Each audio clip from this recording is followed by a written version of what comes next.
So about a half a year ago, my friend introduces this quirky health drink to me called kombucha. And I didn't really know what it was. So the way she pitched it to me was something like this. Alex, this drink is literally going to save your life. You're going to go taller, look better, be smarter, get a six-pack, and this drink is going to fix the rest of your life. So I'm like, yeah, of course I'm going to take some kombucha.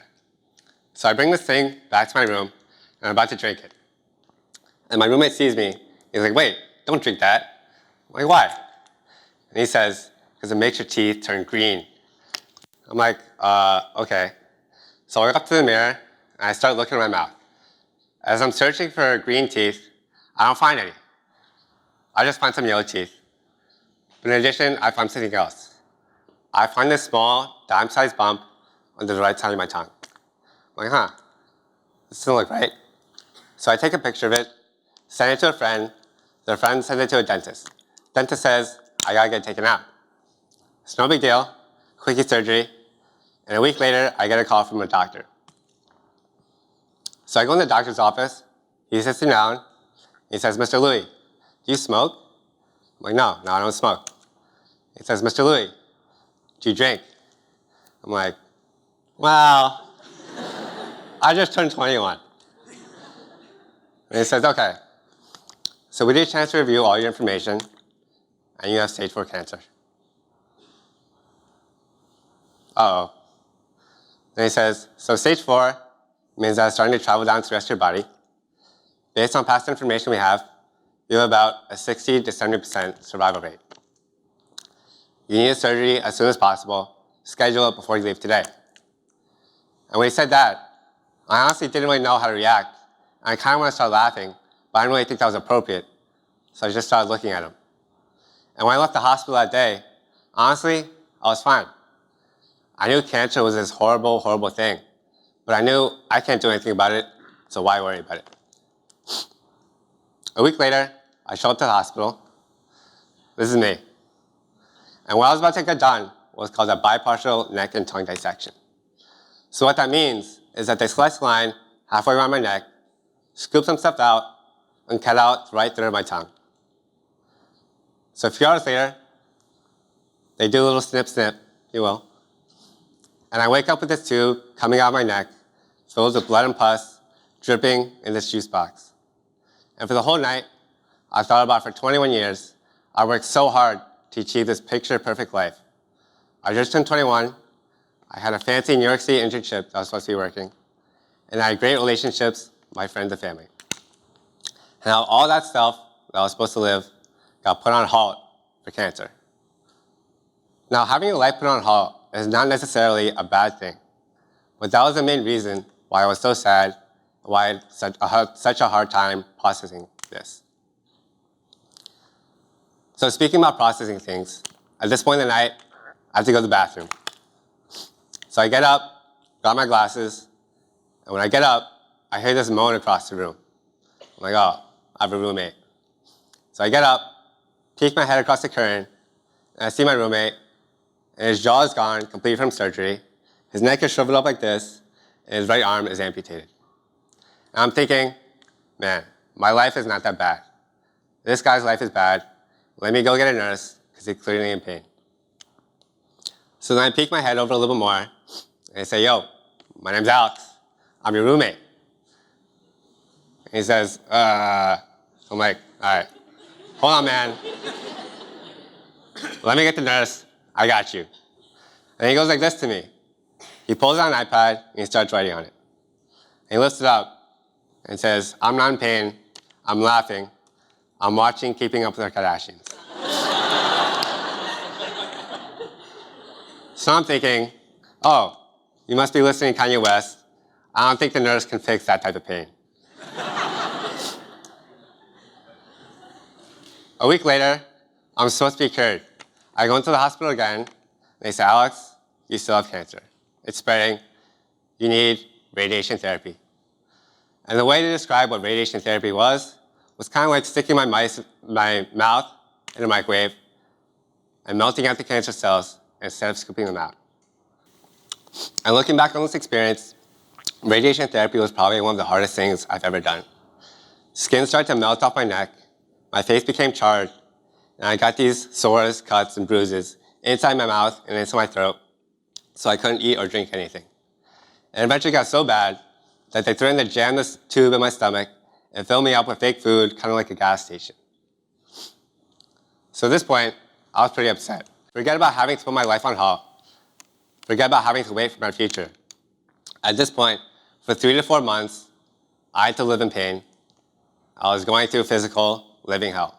But about the only good thing about radiation therapy was that it was every single day, 5 days a week, for 7 weeks straight. And when they would put us in the waiting lobby, I would kind of play platonic speed dating with these other cancer patients. I would hear their stories, hear what happened to them, hear what they're feeling. And the one person I remember talking to was this mom. And this mom told me, I work in North Jersey, I live in South Jersey, they're pretty far apart, and I'm doing this cancer thing in Central Jersey. But at the end of our conversation, the only thing that she could talk to me about was how happy she was to go see her children at the end of the day. That made me think, why is she happy if she's going through the same thing that I'm going through? A week later, I go into the doctors again. They said, Alex, the cancer's still spreading. It's time to start chemotherapy. So I go in, and the way they describe chemotherapy to me, it's kind of like dropping chemicals into your bloodstream and killing all your cells, and maybe the cancer will go away.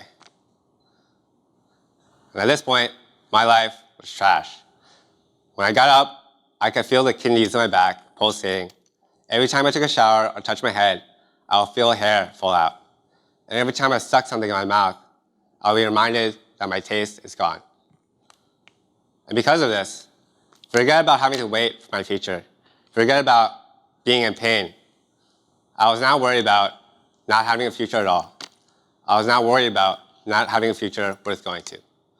The future I wanted didn't have irreparable kidney damage. The future I wanted didn't have mortality talk from doctors. The future I wanted didn't have no taste buds. As a result, I sat on this for quite some time, and I just bottled up these primal feelings of sadness and anger.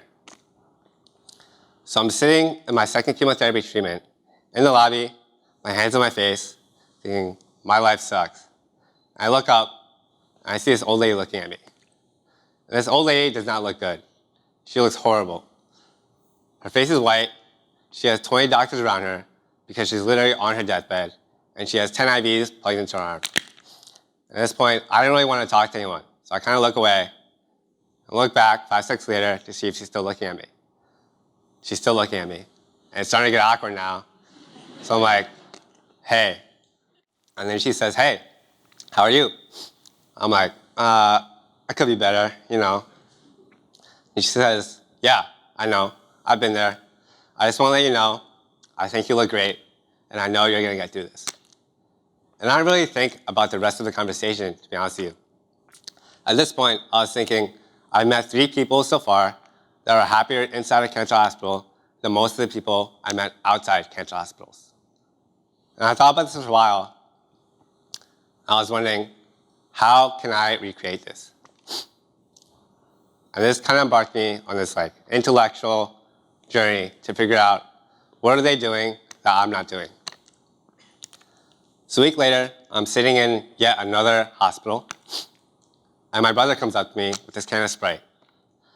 And I kind of look at him like this, because I'm like, hey, I can't eat yogurt without throwing it up. How am I going to drink this carbonated soda? And he says, I don't know, man. That kind of sounds like a you problem. Go figure it out. I'm like, all right, fine. So I open the soda. I'm expecting pain. Carbonation and cuts typically don't go too well together. So I stick it in my mouth anyways. And for the first time in a long time, I taste something. I don't taste this artificial lemon lime flavor that most of you taste. I taste a small hint of metal and mint. And even though that's not what I wanted, it's something, and something is better than nothing. So at this point I'm thinking, I don't really know how to explain this to other people, or even how to recreate this feeling for myself. So what do I do? And what I ended up doing is finding these little small things in my life that I kind of overlooked because all these crazy things were going on in my life. And I say, I'm going to enjoy these things as much as I can. For example, I like lavender. I just think lavender smells better than everything else. So in the middle of the night, when I was going down, I go down to my house, and when nobody was looking, I would sniff lavender candles for half an hour, and that would make me happy. I also like cotton. I think cotton t-shirts just feel better than anything else.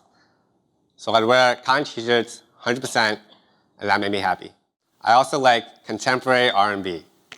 I wasn't really a big music person before cancer, but sitting in a hospital by yourself gets kind of lonely, so I would listen to contemporary R&B, and that made me happy. Now, I thought about this concept for a while, finding these small things in my life and enjoying them. And if I do that correctly, maybe I can come out of cancer as a happy person.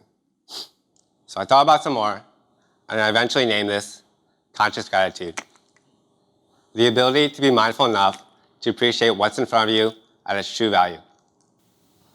For 21 years, whenever I would open my phone or log into Instagram, I would see someone like Kylie Jenner posting about how she's on the cover of Vogue magazine.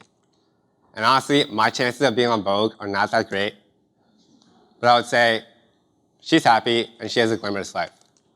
The happiest version of myself probably has a glamorous life, so I would look at my friends, my family, and everyone around me and say, I need to work towards having a glamorous life. When I would go to work or go to school, I would think to myself, I need good grades, I need a good job, I need some more money. The happiest version of myself has all these things, so I need to work towards those things. And every time I would look at myself in the mirror, I would think, maybe I should have stayed at the gym longer. Maybe I should have picked up a few more weights. The happiest version of myself is physically fit, so I need to work towards those things. And this ended up being my model of happiness. So when someone asks me, Alex, are you happy? I'll kind of say, am I where I'm supposed to be? Have I done enough recently within these 3 areas to warrant my happiness? And for 21 years, the answer has been yes, because I've been able to dedicate enough time to each of these 3 things to make myself happy. Because at the end of the day, these 3 things do a pretty good job encompassing what I want out of life. So I started to think, why did I do this? Why did I make these 3 metrics for myself?